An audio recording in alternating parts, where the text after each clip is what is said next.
There have been many mystical orders that claim to possess ancient esoteric knowledge that has survived until the modern day, guarded by secret societies that allegedly utilize these occult secrets for supposed physical vitality, psychic endowment, spiritual enlightenment, and establishing a political agenda. Most, if not all of these orders, trace their origins to the ancient Aryan Magi of Mesopotamia, which is where we get the modern word for magician, and whose esoteric practices were said to have been passed down since the mythical times of Atlantis. Whether that's true or not, what seems to be clear is these Central Asian or Eurasian mystics influenced various cults from Babylon to Egypt, passing on their Kabbalistic knowledge to the Knights Templar, who in turn brought it back into Europe, influencing groups such as the Rosicrucians and Freemasons, which allegedly hold a high degree of political influence across the globe. One of the lesser-known secret societies which held a considerable amount of influence in the 18th century Europe was called the Asiatic Brethren, started in Vienna, Austria. Their foundation paralleled a more popular Rosicrucian order, and while this organization played a significant role in the emergence of Adam Weishaupt's Order of the Bavarian Illuminati, they ceased to exist relatively quickly. The Asiatic Brethren has been one of the critical forerunners of the Golden Dawn and many of its descendants, as well as to be an influential force on occult practitioners such as ceremonial magician Eliphas Levi and P.B. Randolph, who introduced the principles of erotic alchemy to North America, establishing the earliest known Rosicrucian order in the United States. Of course, the Asiatic Brethren were influenced by earlier movements, most notably the Kabbalistic concepts put forth by Sabbatai Zevi, who declared himself Messiah in 1666, who was considered a heretic by Orthodox Judaism for transgressions such as pronouncing the Holy Tetragrammaton in public, breaking dietary laws, engaging in forbidden carnal activities, and wedding Sarah, a young Polish prostitute who proclaimed she would be married by the Messiah. Sabbatai's real impact and charisma stemmed from the divine acts which he performed, often just after emerging from the dark night of depression or after having sung psalms for hours in a seeming trance-like state of emotional bliss. He also encourages followers to engage in promiscuous activity, and as shocking as they were, Sabbatai proclaimed that the meaning of these paradox acts was obvious to him while he was in ecstasy, and utterly inaccessible and heretical even to himself once he had returned to his normal state of being. Despite being banished by local rabbis several times and causing shock and outrage amongst Orthodox Jewish leaders, he and his charismatic wife gained a large following and eventually established their power base in Greece and Turkey. From there, his influence grew further and quickly spread all across Europe. Sabbatai ended up in imprisonment under the Ottoman Sultan, who gave him three choices: to subject himself to trial of his divinity, in other words, if the arrows of the Sultan's archers would miss him, his divine status would be proven; second, to be beheaded; or third, to convert to Islam. On the next day, September 16, 1666, which incidentally is also my birthday, Sabbatai came before the Sultan, cast off his Jewish garb, and put a Turkish turban on his head. Thus, his conversion to Islam was accomplished. He covertly continued his practices and teachings in secret to his followers, some of whom also converted and followed him under the protection of Islam. Zevi's impact and popularity was due in no small part to his self-proclaimed prophet, Nathan of Gaza. According to the Jewish scholar Gershom Scholem, It's only through Nathan of Gaza's mystical interpretations of Sabbatai situation and heretic deeds that the story of this new Messiah gained the mystical depth, the spiritual weight, and Kabbalistic meaning that created the necessary gravitas to turn it into such a strong movement. In fact, it is Nathan of Gaza's peculiar mix of Lurianic Kabbalah, Gnostic interpretation, quotes from the Zohar, and his own mystic explanations that helped turn Sabbatianism into a future, hidden cornerstone of our Western occult lore. Nathan refers to the Messiah's soul as a holy snake among snakes, but keep in mind that the Hebrew word for snake, nakash, has the same numeric value as the term Messiah. The Sabbatian concept of a snake or dragon in this context is paralleled in the Gnostic teachings of the Ophites, a word that comes from the Greek ophis, which means serpent. They were members of several Gnostic sects that flourished in the Roman Empire during the 2nd century and for several centuries thereafter. These sects' beliefs differed in various ways, but central to them all was a dualistic theology that opposed a purely spiritual supreme being, who was both the origin of the cosmic process and the highest good, to a chaotic and evil material world. To the Ophites, man's dilemma resulted from his being a mixture of these conflicting spiritual and material elements. Only gnosis, the esoteric knowledge of good and evil, can redeem man from the bonds of matter and make him aware of the unknown God who is the true source of all being. In their interpretation of the Garden of Eden story, the forbidden fruit was symbolic of the orgasm, and the serpent's temptation was to harness and transmute the sexual energy through esoteric tantric practice, rather than always expelling one's life force in a conventional climax that results in physical procreation. The Ophites regarded the Jehovah of the Old Testament as merely a demiurge or subordinate entity who had created the material world. They attached special importance to the serpent in the biblical book of Genesis because he had enabled man to obtain the all-important knowledge of good and evil that Jehovah had withheld from them. Accordingly, the serpent was a true liberator of mankind, since he first taught men to rebel against Jehovah and seek knowledge of the true, unknown God. The Ophites further regarded Christ as a purely spiritual being who, through his union with the man Jesus, taught the saving gnosis, or Sophia, a feminine, intuitive aspect of divinity, divine knowledge from within. That said, from the perspective of Sabbatianism, based on the Lurianic Kabbalah, which I cover in my book 1666, the esoteric interpretation of salvation was not about redemption of the Jewish people from slavery amongst other people, but instead had to do with an inner salvation, an esoteric process of mystical healing and restoration of one's own soul through a term called tikkun olam, which means repairing the world, and has to do with the Lurianic Kabbalah's idea of freeing leftover divine sparks of light that permeated existence after creation. This brings us to Jacob Frank, a Polish-born Jew who 100 years after Sabbatai's death claimed to be his reincarnation. Frank was initiated into the Sabbatian elite, where the highest esoteric secrets were revealed to him that were shared only orally.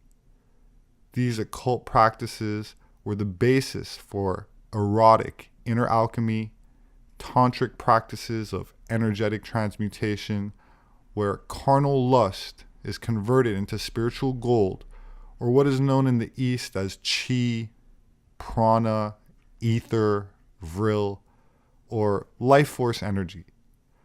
Through these techniques, Frank allegedly developed psychic medium skills, through which he allegedly revealed many secrets and mysteries to his followers. continuing the tradition of strange deeds that was so critical for the foundation of Sabbateanism, such as ritualistic orgies, public nudity and affection, and other transgressions. From 1759 to 1760, Frank inspired the mass conversion of his followers into Christianity, following in the footsteps of Sabbatai Zevi's conversion into Islam, infusing this ancient heretical Kabbalistic teaching into the mainstream by establishing sects of Christian Sabbateans. Frank was then arrested and spent the following 12 years in captivity. This began a new and completely unexpected phase of Sabbatean Frankism, where Frank interacted with the cult of the Black Madonna and taught that there was no separation between the Messiah, God, and Shekinah, which is a word that implies the dwelling place or divine presence of God, such as the burning bush or the pillar of fire in the Bible. But in Hebrew, it is a feminine word, and in this context means the divine feminine presence of God, or in other words, goddess, the mystical embodiment of the feminine, or God's bride, implying that female sexuality was a doorway to higher states through which one can commune with the divine.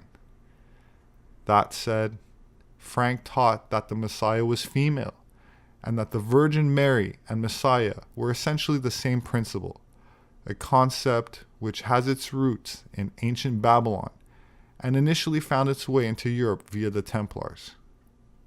To put it into a nutshell, unlike Christianity, Frankism was not about a male god who took a human body upon himself through a human woman, but about a feminine goddess who acquired a human form. Frank appropriated elements of Catholic Mariology, but departed from Christian doctrine in two crucial respects. He claimed that the maiden was an element of the Godhead, and he declared that she was actually present in the Black Madonna icon. When Frank was finally released from captivity in 1772, he had regained a large fellowship and was again recognized as one of the most important Sabbatean leaders in Europe. However, in truth, he had moved on from many of the original teachings of Sabbatai Zevi and founded his own female cult of divine worship, as well as a strong outer circle of military defense. While in 1750s and 1760s, Frankism was first perceived as a sect within Judaism, and then as a movement on the border between Judaism and Christianity, its expansion in 1770s and 1780s was defined by the reformulation of its tenets in terms of something that can best be called a secret society. Jacob Frank then moved in with his Sabbatean cousin in the Bohemian section of the Czech Republic, renowned for her physical beauty, and encountered her son, Moses Debrushka, who was 18 at the time and a Sabbatean from birth, who went on to become a founding member of the sect known as the Asiatic Brethren that I mentioned earlier. Frank developed strong connections into the Masonic communities of Vienna, as well as into Germany. Freemasons and secret societies during this period were interested in rediscovering the ancient wisdom and purported truth hidden in the Jewish or Kabbalistic mystery tradition, which the Knights Templar brought into Europe from their time in the Middle East. Esoteric knowledge that was passed down by the Magi, veiled by the European alchemists, and orally transmitted by the Gnostics and mystics. Jacob Frank also taught the mystery of Edom, which means red in Hebrew, and is in reference to the Edomites, a largely red-haired demographic that was converted into Judaism in the 2nd century BC, and I covered in my video called Magicians of the Temple.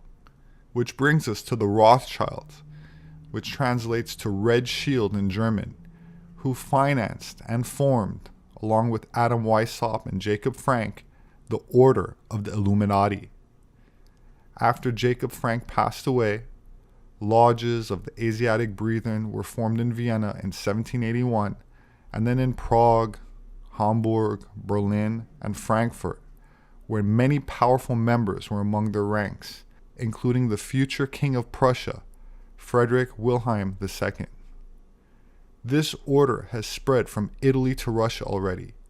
The ruling heads of this order were unknown until 1788.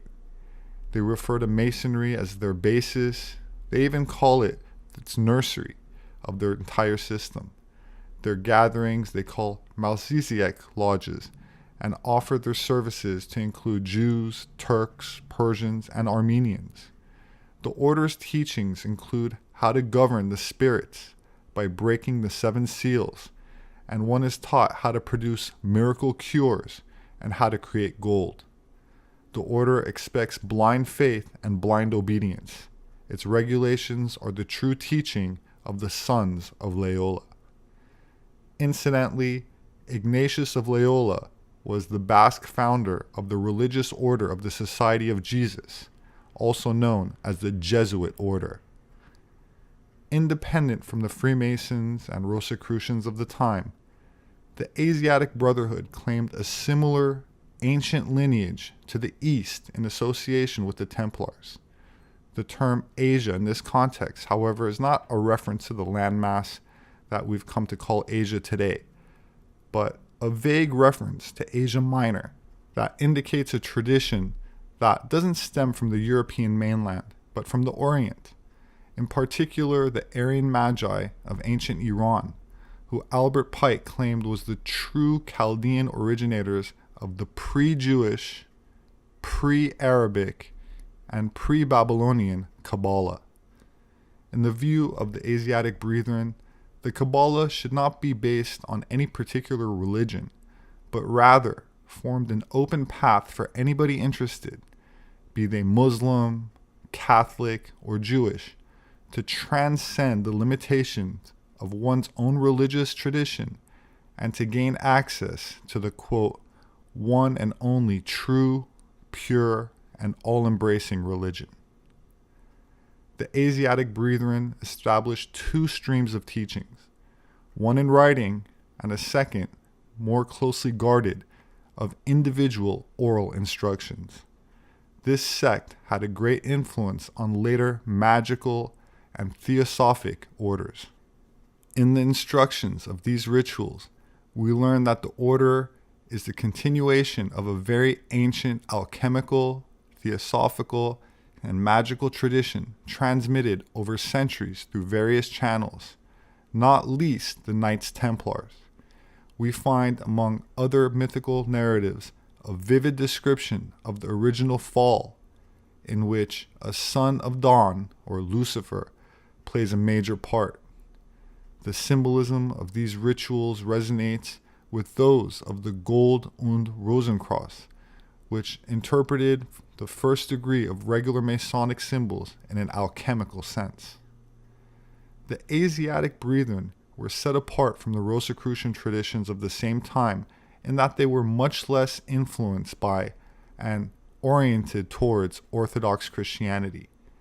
And although they were open to Jews among their members, their legendary founding myth was also unique and was set up from the beginning to provide a platform for occult learning, teaching, and practical research hidden from the realm of influence and control of Orthodox Christianity, or Jewry for that matter. That said, the order embraced a multitude of paths towards divine gnosis through a combination of natural sciences, numerology, practical or spiritual alchemy, Kabbalah, and sex magic.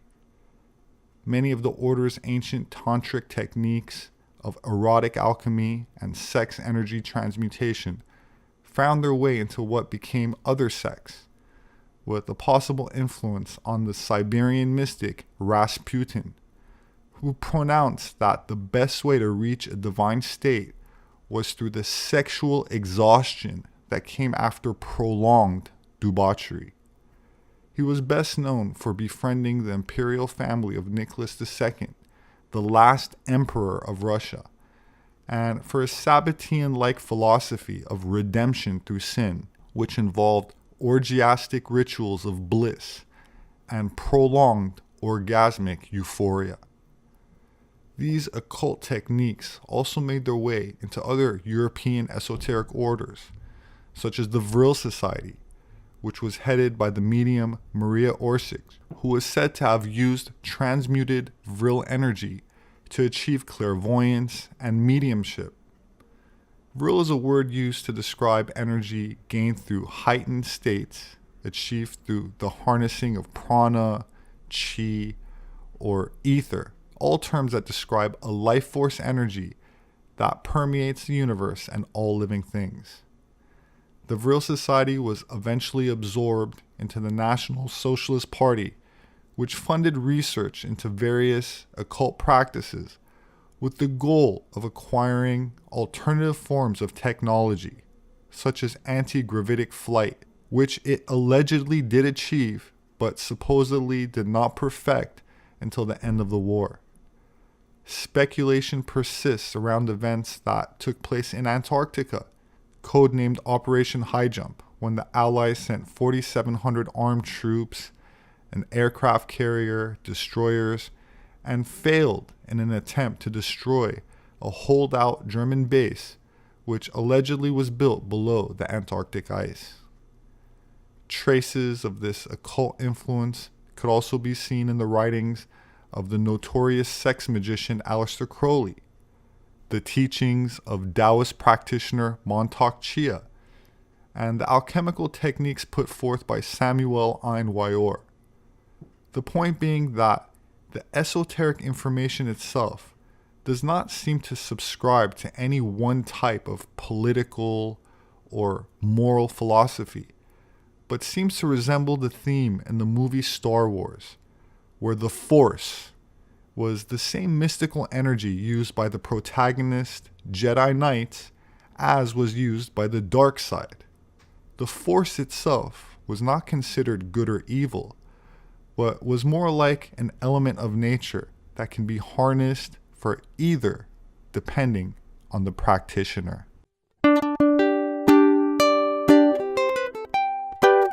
My name is Robert Sepehr. I'm an anthropologist.